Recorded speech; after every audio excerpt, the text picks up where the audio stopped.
What's going on YouTube? It's your boy Humble Way checking in with you. So, um, I was actually thinking about a topic that I wanted to speak on in regards to us as a race of people. Um, it's very rare that I actually come across topics that I actually want to speak on, only because biased opinions and how people may, take the message trying to be delivered across. But um, I did a little reflection and I wrote down three key points that I want to speak on. In terms of trying to find the words to ask for help or trying to assist people, it's not always about um, what your intentions are when you're attempting to help that person, or what you may want in return. Um, Sometimes I think we look to give help, but then it comes with a another motive behind it. Whether it be the decision that they have to pay you back, or they owe you one, or whatever the case may be. Um, I think it's been drilled in our heads from a little kid. If you do good things for people, then good things do return to you. However, that's been you know twisted as you have experienced life and lived and learned with the various amount of different groups you may have interacted with, or the people you may have direct um, contact with in terms of your everyday life. Um, I say that to say that we all have examples of what we feel is deemed a good deed or a good act in terms of trying to help people, but it's the factor of or the fear of being used or being made a fool of if we to continue that same act or that same deed in various ways. Um, Me myself, I've experienced it where I've helped people countless times, and then it just kept coming back. For different amount of reasons. Most of it was monetary, but um, it still was just a repeated cycle, and I had to get out of it. Most of it was me just having a kind heart, trying to see them, make it without drowning. And other times, I would look to get things in return. So um, it's a give and take thing. It's also a learning experience. But I said all that to say that, in helping people, it shouldn't always be about um, what you can get out of it. I know the good feeling of buying somebody this, or paying for somebody food, or even assisting somebody who may need may have a greater need than just food, or simple stuff like that. So um, I'm going to speak on 3 points that I wrote down. Um, the first one being the loyalty of a friend. I looked up the definition, so I'm gonna try to cross-reference it a little bit. Um, a friend is basically someone that you're associated with, whom you share a bond with, that you probably known for either, you know, days, weeks, months, even years or decades, um, depending on the type of friend that you have or friends that you have. You categorize them in certain areas. This one's a, talker, or the jokester, or whatever. It's simple categories, but you give them each a label, which most cases, your friends shouldn't have those, but some people do give them to them. When it comes to the loyalty of a friend, we try to nitpick with who we choose to allow to get closest to us, from fear of, if they know too much, then eventually it's gonna get out to other people what they know about me that's closest to my heart, that could devastate me or whatever. But um, truthfully, that really shouldn't be a concern if that person is being loyal to the relationship you have as two people, as two friends.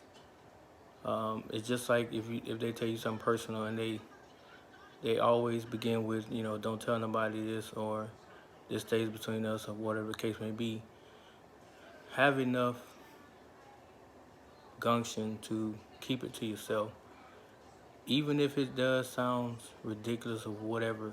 The fact that person came to you about that speaks mountains, because that's something they probably carried with them for a while, and they felt like nobody else needs to know. So if they open up to you in that way, then that means you have a special trait that they see, that they're willing to share more with and give more of their time and effort towards. Um, Loyalty doesn't always have to be about, giving them money or gifts or anything like that, or even vice versa, where they're giving you, money and stuff like that. But it does entail to what you're able to tell them, the information you share, how they make you feel when you guys are hanging around each other, um, the security they do provide when you guys are hanging out and stuff like that. It's also the notion that they have your back, kind of like the bad boys method, or the same goes for women. The bad girls method, where you have that ride or die chick that, no matter what, they're gonna go down with you in flames, and they're gonna be there during the highest points of your life, um, for good and bad.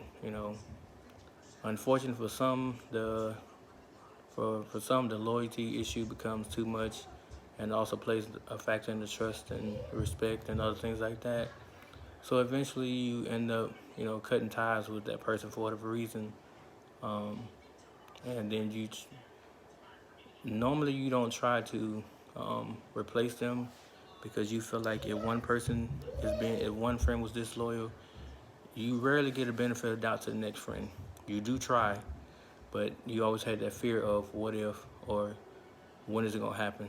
When are they gonna actually betray me, as if you're this perfect being. Which, for some reason, I think we all make that mistake of thinking, well, you're never gonna find a friend like myself, and blah blah blah, and or we'll say, well, I don't really care if nobody is my friend or if they even hang out with me. Both are opinionated options that people have. Truth be told, there are people that's better at certain things than you are. So to say they won't find anybody better, that's false. But if you feel like you don't need anybody and you're your own best friend, then that's great. But understanding that boundary, or having that connection with somebody that you know for a fact, or that you've dealt with throughout the years and have been tested with and have been proven to be a steady rock in your life, they shouldn't be cut off for minor things. You know, um, I'm not gonna say they shouldn't be cut off for major things, because it depends on the situation. It also depends on how much you're willing to forgive and forget and move forward with that person as your friend. But I will say that, everyone deserves a chance to have somebody in life that's a good friend to them. That's one thing that this world doesn't really portray much of, because it's such a competitive driven society that we live in. So you'll backstab your own friend just to make it to the next level, regardless of what, you know, regardless of what their opinion is, or what they think you should do in terms of whatever decision you're trying to make. Um, you're always gonna look to try to one up that person just to get to where you're trying to be at, without understanding that, their support and their love and their energy towards you is just as important as yours is toward them.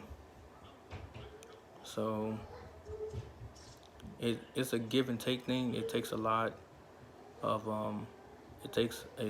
to trust somebody, to be loyal, to be able to handle you on your worst day, your best day, you know, through your ups and downs, because life is definitely a teacher that holds no punches. It comes with various tests and various trials, from death in the family to, you losing your possessions, and the list goes on and on. But that one friend that says that, I'm gonna be there through the thick and the thin, you know, they'll prove themselves to be that. And then you got those who show the other side, so you know where to move on from. However, I don't condone being told or having to be told, well, if you need me, I'm here, because to me that's an oxymoron. I say that because we all know somebody or some people that no matter how much you do for them, it's always gonna be something else that they need, you know, the next day or the following week or whatever. So making that statement toward them, they would be thinking, well, okay, you said when I need you, you'll be here. So, loan me the $20, loan me this, or let me borrow this for a second, let me get this for a second. That kind of contradicts your statement by saying, if you need me, I'm here. Because regardless of how you feel about them begging or trying to use you, you put yourself out there with that message. So therefore, you're being tested to see how much of this you really gonna take. And sometimes God will Himself will allow you to go through that thing because of the door you opened up that He tried to close. So be very careful with that statement because it is not given toward everybody, and it shouldn't be made available to everybody because some people will take advantage of it, others will actually respect it, and when they do need you,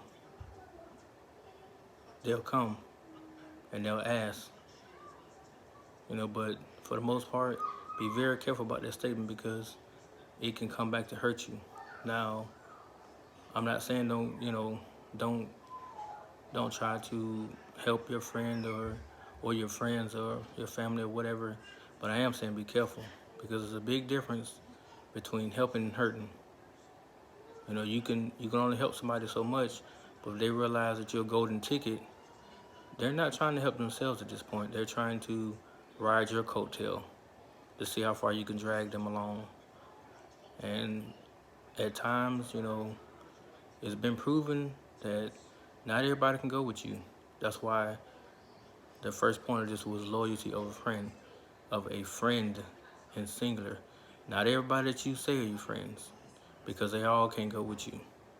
And sometimes that one person that you claim to be, that you say is your friend, even they can't come because there's a different person coming along in your life at a different level that's going to give you exactly what you need at that moment to propel you to the next level. So the person that you may have thought, oh, well, that was looking for my best interest and this, that, and the third, they can't be carried with you all the way to the top because eventually they're going to start to envy you for whatever reason. It may be just because of where you are and where they want to be at. So be very, very careful in that aspect, which moves right along to my next point. In whom do we really trust? Um, this is a deepened topic because it falls along the line of religion, and I don't try to get into that much, but it does beg the question, you know, how far from God we really have fallen, um, and how much more of it is He really going to tolerate? A lot of people say, well, God forgives, and He does. He does forgive you, but because we're human, we're going to continue to sin and make bad choices and do things that we shouldn't be doing. Yet each and every day He grants us grace and mercy. But do we really trust Him? Can you really say, well, you get in church and say, well, I love God, and Jesus is good and He's done this, He's done that, He's done so many things for me. But when somebody actually tests you with that same philosophy, a lot of people fold. A lot of people will get upset and say, well, God, why you allow me to lose all this? Or why are you taking this from me? Or why am I going into bankruptcy? Because truth be told, you have another path to take. You have another level to reach. In order for you to get to that level, you have to realize what it's like to be at a low point. Because your life comes with peaks and valleys. Some peaks are gonna be very high, some valleys are gonna be very low. You have to find a way to stay leveled doing all of it. But you have to learn how to rely and trust in God Himself. won't say it's not gonna be easy, because believe me, it's never easy.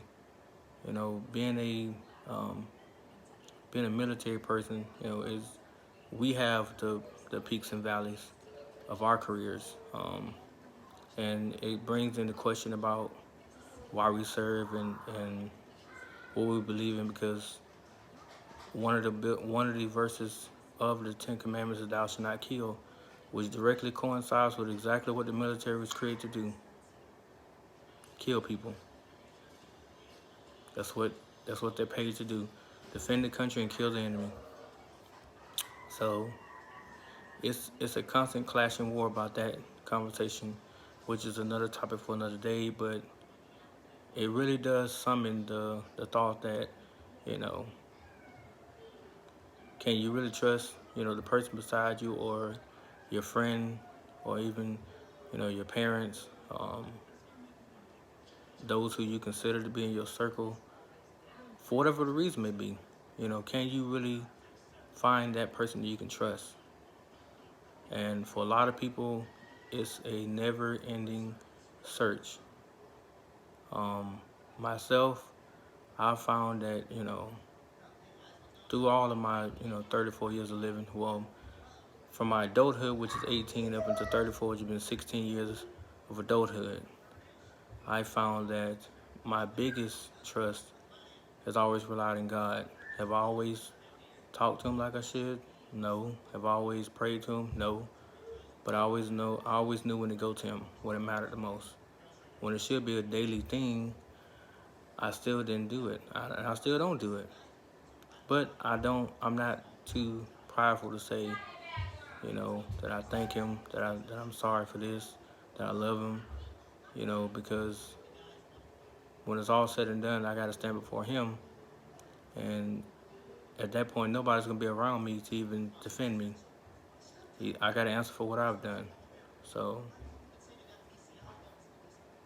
this topic, and trusting someone, it comes down to how you feel, to what you believe in. I'm not here to, convert anyone to say, well, you should believe in Jesus, because He gives you freedom of choice. Regardless of what I say, anybody else tells you, He gives you that freedom. That's why, you know, social media and other platforms and stuff like that, they can say what they want, they can do what they want because of the freedom they have. Has nothing to do with them as an individual. They've been given that freedom from from the eon of time. It has not been taken from them. It was actually granted to them by what Christ did on the cross. Because before that, they lived by a strict code, which was the Old Testament. But I'm not going to get into all that. And answering the question, who do you really trust? Is it your money, your kids, your possessions? Because for some people, it's a lot of different things. It doesn't have to be spiritual. It can be physical things. It could be emotional. It could be your spouse. It could be, that one girl you can't get out your head that you may trust, but she may not want nothing to do with you. But you still feel the need to trust that you guys are gonna eventually get there. But in her mind, you ain't got a chance in hell to basically get with her. But you're trusting that you will. So it can teeter and lean to one way or the other about whom you really do trust in, or whom you're willing to give your trust in. Because for me, it's a lot harder to trust people because we all are humans. There's no matter your race, your gender, where you're from, where you grew up, we all have our own different agendas inside of here. We all do. We have our own mindset. We have our own way that we think, the way that we click, the way that we talk, walk, our body languages. They're all different. So one way of me trusting somebody is a completely different way for that person to trust me. So it's hard to say that I trust you, or, I believe in you, if we clearly see things in two different angles. Because I may say I trust you, but you might not trust a word I say. And you might not even know me. Or maybe something I did, a single act that I did that you didn't like, that now I'm being labeled as untrustworthy or a liar or whatever the case may be. So it beacons that, you know, that decision that, that either I can't be trusted or the person can't be trusted for whatever they may have done or may have been accused of doing. So it's a thin line in that by itself. Um, and my last and final point is fight or flight for the right to survive among us. This is a very critical point because a lot of people who are striving to pretty much, make a better living than where they're currently at. There are some that settle, but there are others, like myself, that want to see the good life, that want to see the better side of life because it's always given on TV, on YouTube, or other places like that. So you try the method of one-upping somebody or finding ways to get your, mainstream attention through whatever channels you can use. So it's kind of like a dog eat dog type world, which is very barbaric because it's like we're reverting back to what they used to do in the, I guess you could say in the Indian wars and stuff like that. It's like survival of the fittest. It's kind of like a lifetime race that we're all involved in, whether you want to be or not. And you have three different categories: the fastest, the ones in the middle, and the slowest in the back. And unfortunately, we have no, sorry for this, we have no empathy for those who aren't able to, to move as fast as we are or accumulate as much as we can. Some people, once they make it to a certain position in their life, they're not looking to reach back and help people. They're content where they are. They'll tell you directly, which I've heard so many times, I've gotten it, you can get it on your own. If I can do it, you can do it. That's not really telling me a whole lot because I've seen you do it, but how did you do it? Give insight, give some pointers here and there. Be able to give me a direct line of support that I can use in my own journey.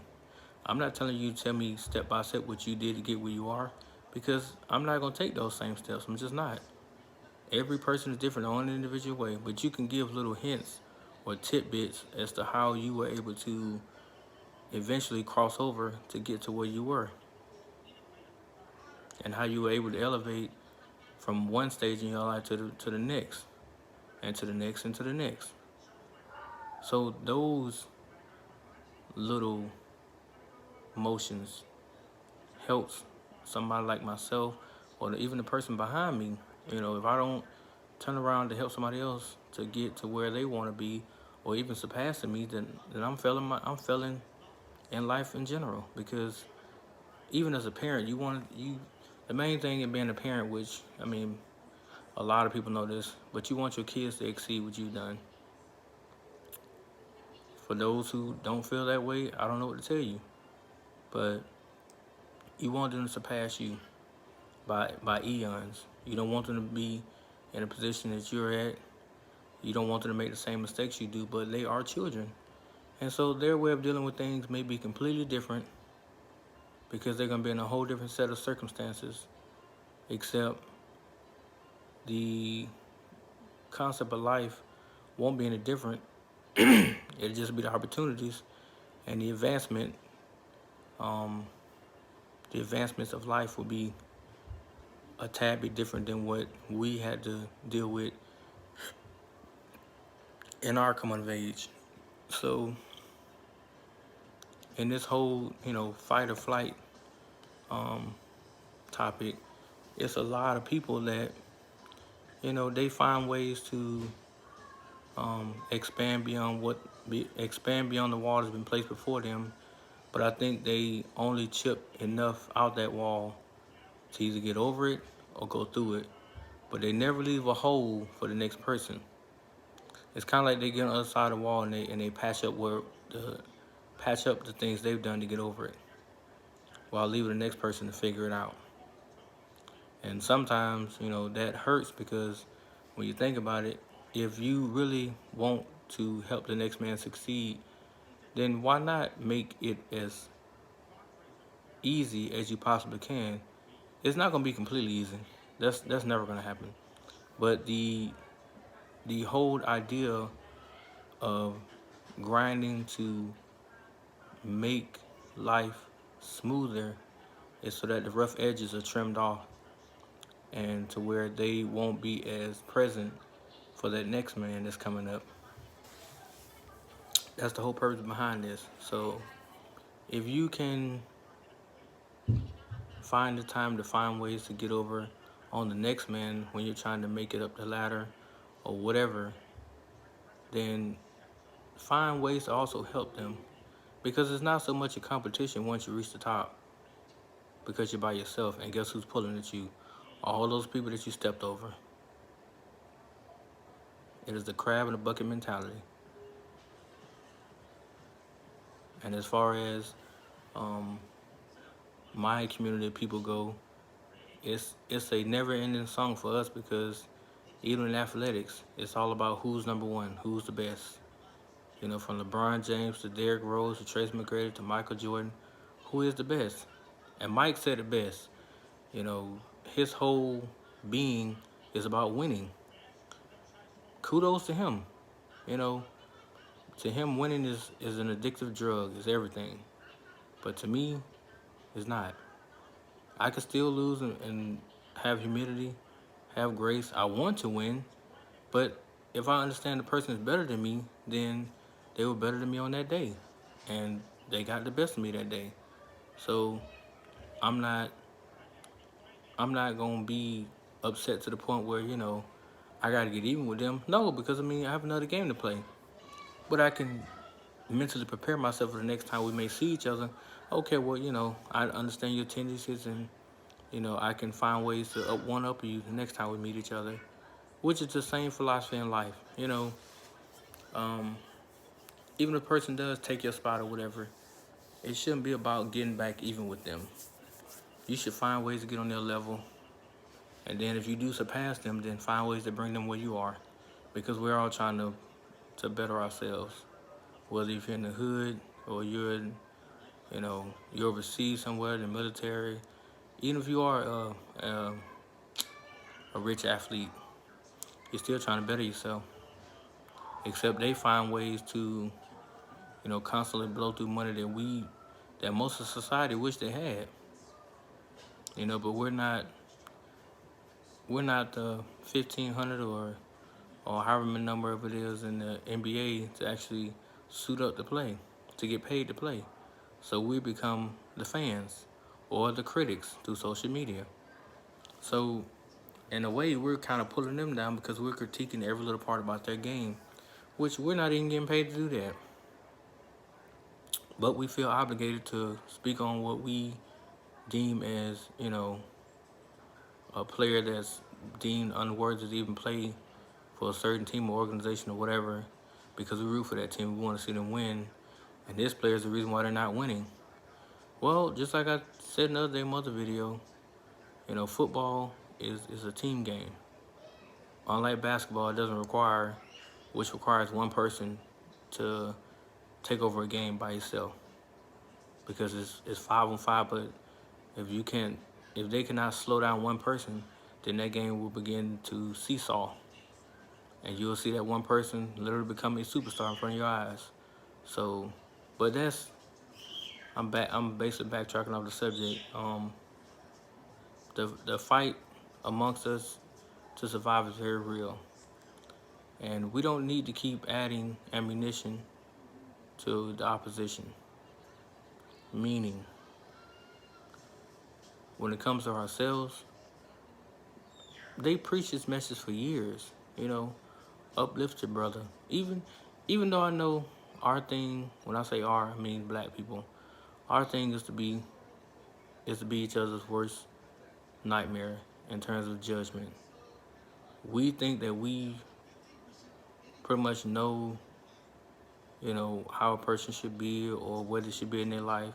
And if they don't reach a certain point that we feel that they should be at, we're gonna give them the worst judgment ever, and most people fear that.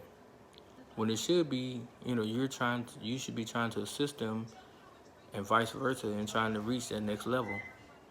Unfortunately, like I said in the beginning, everybody won't be going there, but at least you can try. There's nothing stopping you from trying to get a better house, you know, a better bank account, um, even being debt free, having something put back for your kids and yourself, being able to retire and not working yourself to the grave any earlier than what you should be going. There's nothing stopping you. And yet we come up with excuses every day, you know. Oh, it's Trump. Oh, it's this. Oh, it's that. Oh, I can't find a decent paying job. Yet you have, acres and acres of land in certain states that just sit there. I mean, if you can blow $1,000 in the mall, pretty sure you can come up with, money to save to buy your own land and to start to build some type of infrastructure. If you got a dream about building a company, then why not buy you some land to build that building? Just to get it started, just see what it's gonna be like. Get you some investors, get you some people that's gonna be willing to, you know,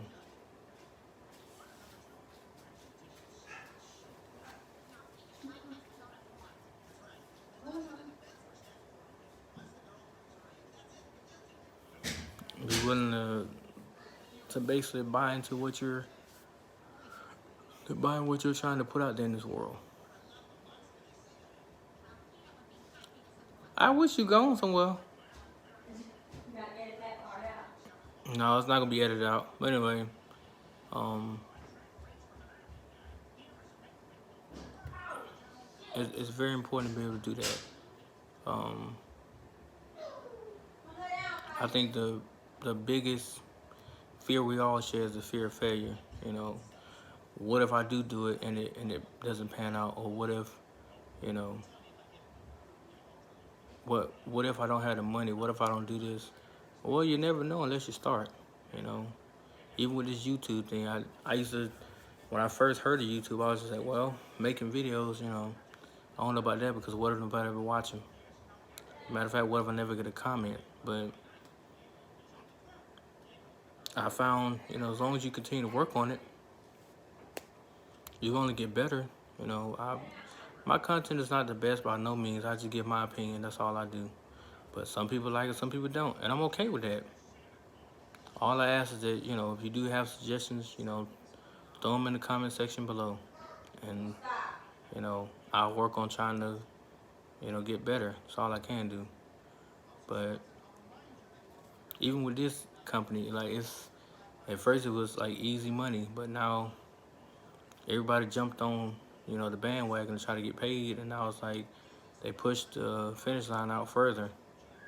And who knows, once people start reaching 1,000 subscribers, it's probably gonna get pushed out even further. Because at one point it was just 100 subscribers. Now it's up to 1,000. Which I don't think they're gonna push out any further, because if they say 10,000, then some people just ain't gonna even try this. Because to get 10,000 subscribers, you gotta be doing this for years and years and years. So I don't think people's gonna invest that much time and effort into putting out videos for years and years to come. But who knows? Somebody might have that dream. Somebody might say, well, I'm gonna be the greatest YouTuber that ever lived, and there's nothing stopping you. All you need is a camera.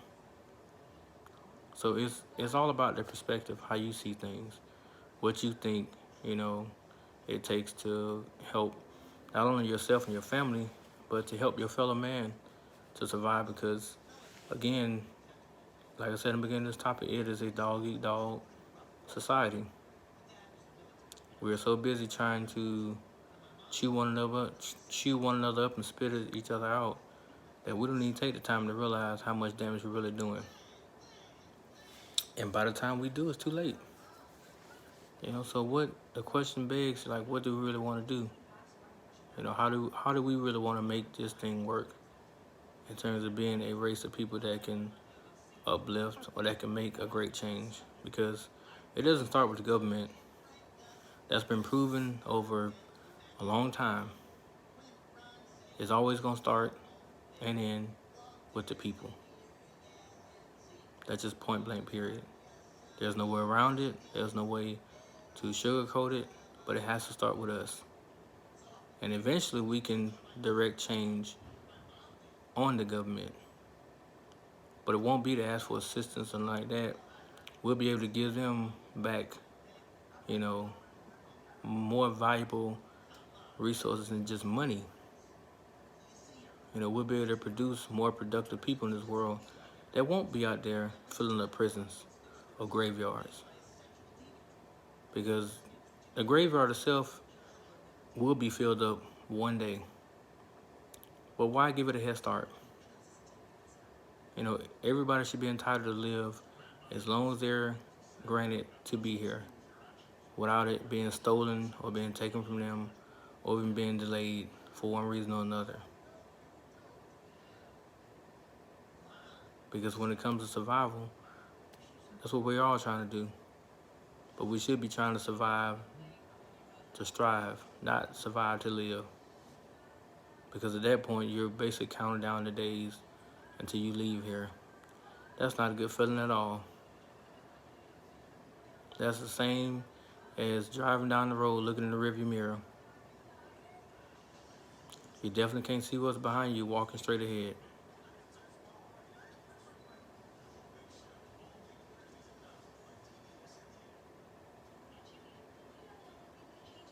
So I said all that in this video to say, understand that, helping is not always bad. Has is good. But understand the timing in which you have to be able to help people. Because it always can't come immediately. It also can't come in moments or, when they deem that they need it at that time. Because perfect example is when you pray about something. The moment you pray about something is basically getting sent to you. It may not be that, that week, that month, that year, but believe me, it's coming. It's all about timing. So if you're that type of person like myself, who has a big heart, who tries his best to help people all the time, eventually you do start to see other sides of people that makes you back up. That, and you have the influence of other people saying, but maybe you should take a step back, because you're always the one giving. Nothing wrong with giving, but it is wrong when people realize that you don't have the willpower to say no all the time. Because at that point, they're just taking advantage of anything that you can give them with little remorse for your efforts. So be careful about always being willing to help at a moment's notice. It's okay to ask for help, but the real question is, when you ask for that same assistance, how many people can you say will actually help you? That's it, guys. Leave your comments. Like, subscribe to the video. Like I said, I'll be doing more in-depth conversations like this as I go along. I just had to get this off my chest tonight because I really thought about it a lot when I was taking a shower. So I was like, let me speak on this because I feel like it had to be spoken on. But let me know what you think in the comment section, guys. Peace.